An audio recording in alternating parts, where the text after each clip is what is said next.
Hey authors, how you doing? So I wanted to come on here really, really quickly and discuss a topic that somebody actually asked about underneath one of my other videos. So someone asked a question about reader magnets, and I'm going to talk about reader magnets, the benefits of those, as well as talk about author freebies in general. So some people may have never heard of either one of those terms, so they may not have heard of reader magnets or author freebies. So I'll just briefly explain what each one of those is, and then I'll give my take on them and what are the benefits, et cetera, et cetera. So a reader magnet or an author freebie can be seen as one and the same thing. They're basically just giving the readers something for free. This can be a sample chapter from the book. This can be a bonus scene that got deleted. It can be an alternate ending that has been added to a book. It can be a cheat sheet, a character profile. The list could go on and on. Authors can get really, really creative with these things. It could be like a sneak peek to a next book. So it's basically you're giving the readers something for free that's pertaining to your books. It can be a book as well. So like I don't think I mentioned that in the list. So it can actually be a book. So you can give them a full-fledged book. Some people give full length novels. Some people give like a short story. Some people give a prequel that's related but not really released. And the list goes on and on. But all in all, you're giving the reader something for free that is seen as a benefit for them because they're already a fan of yours. They already like your work. So why not give them a little something, something to remember you by?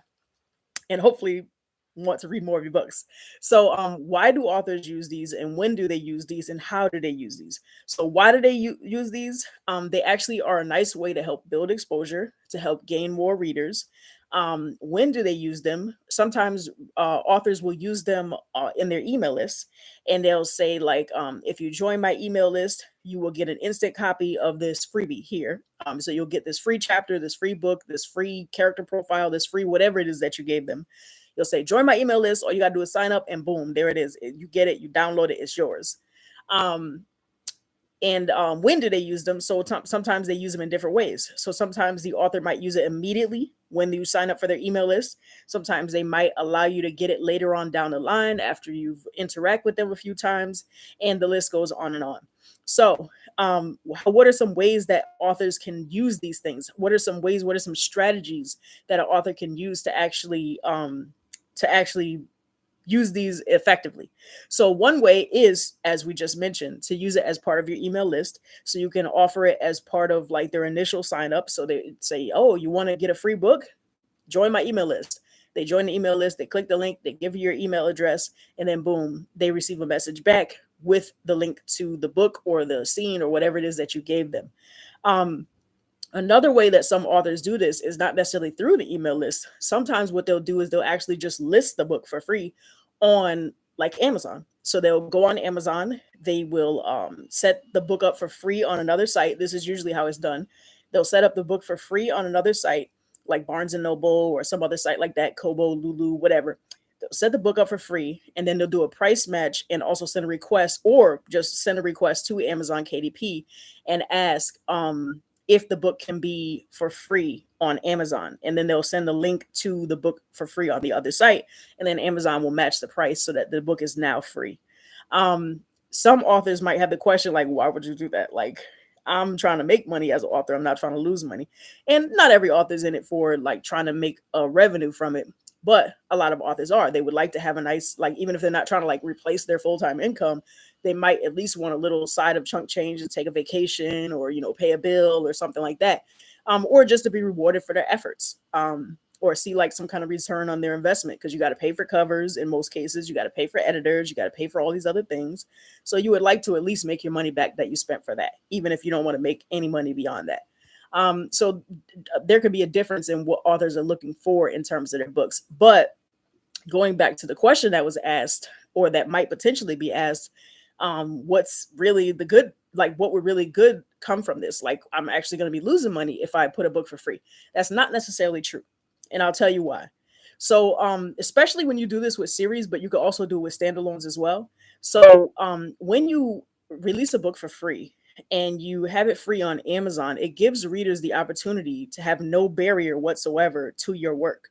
So some readers, they don't necessarily want to pay for a book if they don't know who the author is. Like, oh, it looks nice, the cover looks nice, the reviews look decent, but I'm not sure I'm ready to spend my hard-earned money on this person. But if they have the book for free, there's no barrier to that. So they might want to, oh, let me check it out. Click on the free book, read it. Let's say that they're floored by it. They're like, oh, that was actually pretty good. Now they're going to be looking for your other books. And then that's when the author can get the return that they're looking for. So if they really like that free book, and especially if it's in a series, if it's book one in a series and it's free, the reader might go and say, all right, I love book one. Now I know what you're talking about. You don't give me an acquired taste for your books. I'm going to go ahead and buy book two, no questions asked. And then they might even go ahead and buy the rest of the series in addition to that. So that is one way that it can actually work and be a benefit. Another way, like, so let's say the author doesn't like writing series and they only like writing standalones. You could do the same thing with a standalone. You can say, do the same thing with a price match, put it up on another site, make it free, send a request to Amazon for them to put it for free on their site, have it out there, and you'll get downloads. Undoubtedly, you'll get some kind of downloads from it. And if those readers like it, you can have the link to the next standalone in the back of it. And then that can lead them to say, all right, I like this book. I like what they're doing. All right, I think I'll buy their next standalone. And the process could work the exact same way. It probably is a smoother process for series than for standalones, but it can still work with either one. If they like your writing with one standalone and the next standalone is in the same genre, they probably are going to feel like, okay, if I like this book, I'll probably like that one as well. So that's something that can cause for it to be like a benefit for the author themselves. So offering these reader magnets, offering these author freebies, they can be very, very helpful, especially as an author's backlist continues to grow. So let's say that you have like 6 different series out, and each series, like one series has like 5 books, the next series has like 7 books, next one has 3 books. What some authors do as a strategy is they go ahead and after a certain amount of time has passed, they go ahead and make the first books in all their series free. So every single series, the first book is free. So that would open the door for readers who may not necessarily have the money or may not necessarily want to spend their money just yet. They'll at least get to whet their appetite with that first book and be like, all right, I like your thinking. I like what you're doing. Let me go ahead and get part 2, or let me go ahead and get part 3. Another thing that I do want to mention in addition to that is just because you have the ebook as free doesn't necessarily mean that you can't release the book as an audiobook as well as a paperback. So you can release the book as a paperback and still charge for the paperback. And you can also release the book as an audiobook and still charge for the audiobook and even a hardcover version, et cetera, et cetera. So you don't, all versions of the book don't necessarily have to be free. So that's another thing to think about as an author. So one last thing I want to say before I close out, another strategy that can be used in addition to like having the first book in a series or one standalone free and then have links to subsequent standalones. Another thing that I heard about recently, and I think I'm going to try this with one of my series, is sometimes the author have a whole marketing scheme around this where they will have the first book for free.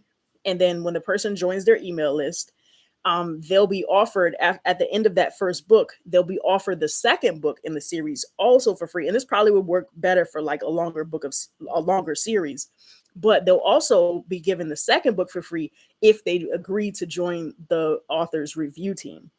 So that's a way to not only get a reader, to add to your email list, somebody that might potentially buy your books, but also get somebody in addition to that who might join your review team. And if they're on your review team, they'll get all your books for free because they're on your review team. But in addition to that, they also will help boost your exposure along the way. So it'll be like a win-win for both of you.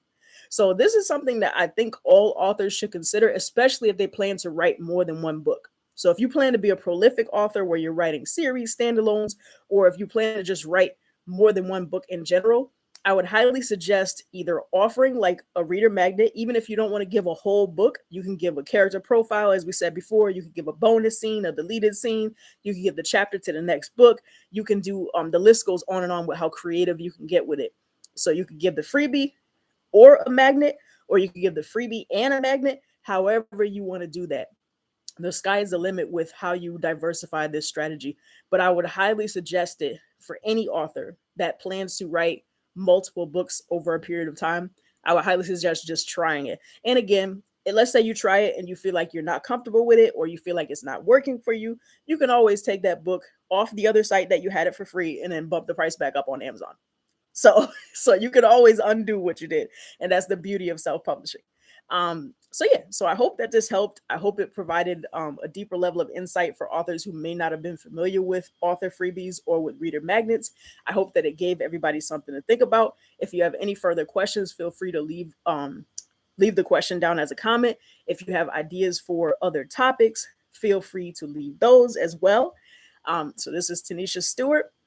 Happy to talk to you guys. Um, subscribe to the site. I think I forgot to say that in the last live video, but make sure that you subscribe to the site so that you can get more content, more things coming your way.